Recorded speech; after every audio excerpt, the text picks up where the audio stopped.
There is a story that has circulated in the darkest corners of military folklore for 80 years. It goes like this. In October 1943, the U.S. Navy conducted a top-secret test at the Philadelphia Naval Shipyard. They turned on a massive electromagnetic generator on the deck of the USS Eldridge, a destroyer escort. Witnesses say the ship didn't just disappear from radar, it disappeared from sight, engulfed in a strange greenish fog. But the horror wasn't that the ship vanished, it was what happened when it came back. According to the legend, when the Eldridge rematerialized minutes later, the crew was screaming. Some men were nauseous, some had gone insane. But the most terrifying detail, the one that has kept this conspiracy alive for decades, is that some sailors were supposedly fused into the molecular structure of the ship, hands merged with steel bulkheads, bodies buried halfway into the deck. It is the ultimate story of science gone wrong. But is it a ghost story? Or did the Navy actually crack the code to invisibility? The legend, later dubbed Project Rainbow in conspiracy lore, claims that the Navy was trying to apply Albert Einstein's unified field theory to bend light around an object, rendering it invisible to the enemy. In 1943, with German U-boats sinking Allied ships across the Atlantic, the motivation for such a weapon was real. The story alleges that the experiment worked too well.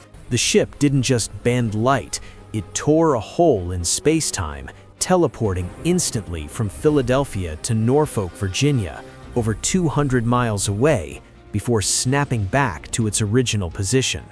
This story is a complete fabrication. For years, the Navy has denied this ever happened. They claim the USS Eldridge was never in Philadelphia on the dates in question.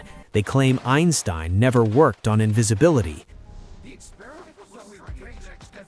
Yet, the story refuses to die. It has spawned movies, books, and generations of believers. Why? Because the source of the story wasn't a random drunk at a bar. It was a series of incredibly detailed letters sent to a scientist named Morris K. Jessup, written by a man calling himself Carlos Allende. When we dig into the reality of the Philadelphia experiment, we find two distinct layers, the fraud and the fact. The fraud comes from Carlos Allende. His real name was Carl Allen, a driftless ex-merchant marine with a documented history of fabricating stories for entertainment.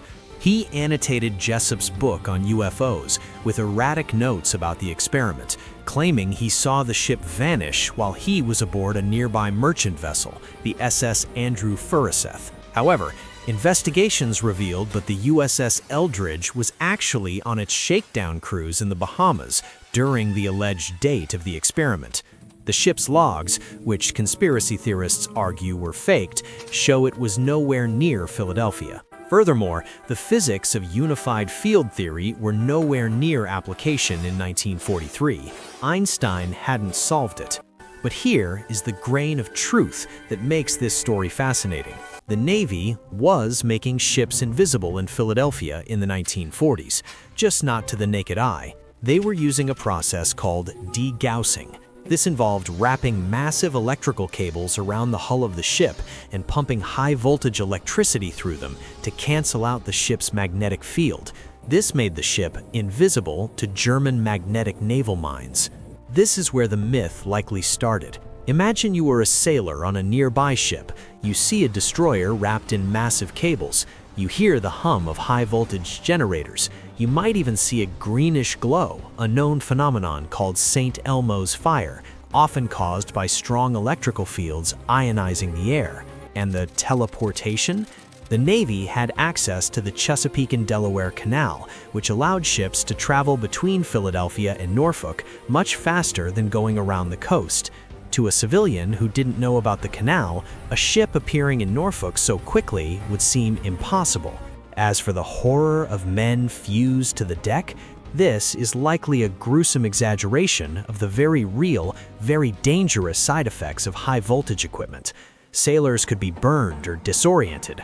The madness was likely the result of conflicting rumors in the stress of war.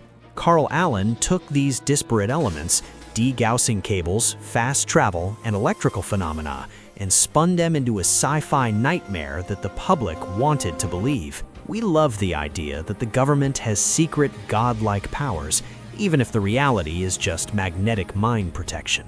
The Philadelphia experiment is the perfect conspiracy because it mixes real science, electromagnetism, with impossible magic, teleportation. It reminds us that during war, technology moves so fast that it often looks like witchcraft to the people watching from the sidelines. The Eldridge didn't teleport, but the story managed to travel around the world and survive for 80 years. But what do you think? Was Carl Allen just a storyteller, or was the degaussing cover story the perfect way to hide a much darker experiment? Let me know in the comments, and make sure you are subscribed for next time, because we're leaving the high-tech world of the US Navy to the dusty plains of Australia, where the military faced a very different enemy. We are going to talk about the time the Royal Australian Artillery went to war against 20,000 birds and lost. You won't want to miss the Great Emu War.